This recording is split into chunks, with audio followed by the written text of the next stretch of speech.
nama nabivuze iki gihugu cyacu Imana yaduhaye yagisezeraniye abarundi ari igihugu c'amata n'ubuki.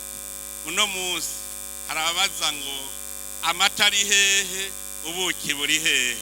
Tumenye neza yuko Imana yaremye ibintu byose bikenewe mu buzima bw'umuntu, ica iha uwo muntu nyene ubwenge bwo kubihingura kugira ngo bimutunge. Twaramaze kumenyesha ko amerekero yacu ari Uburundi bene bwo bafise ubuzima bwiza mu mwaka w'2040, igihugu giteye imbere mu mwaka w'2060. Yabisubiramwe kugira mu vyubu. Turiko tugira igicapo cerekana neza Uburundi ingene buzoba bumeze mu 2040. Nukuvuga ko kizoba ari igihugu bene co bafise ubuzima bwiza, hanyuma mu 2060 kizoba ari igihugu giteye imbere. Aho bukera rero tuzokwerekana ico gicapo c'ico gihugu kugira twese tumenye iyo dutera tuja kandi umwe wese amenye uruhara rwiwe. Ivyo twabivuze kuko tubonye ku mushinge tuwurembeje dufise isemo duherako.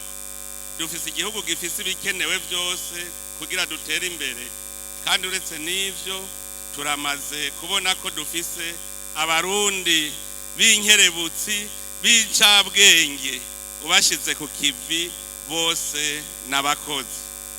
Ariko mubimenye gutera imbere ubanza kubungabunga umutaho ufise, itunga rusangi, itunga ry'igihugu.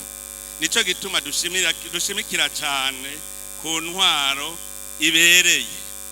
Turakeneye yuko abene gihugu bose baja ku kivi atawubarenganya. Nico gituma dushaka gukomeza ubutegetsi bw'igihugu mu ntara.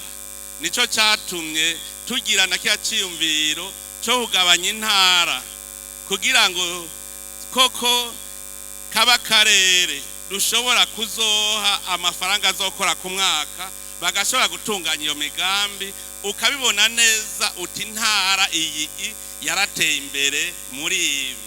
Dushaka rero yuko amahera mu kiya cy'igihugu asabikanywa mu ntara zose kandi hakaba imigambi iboneka y'iterambere.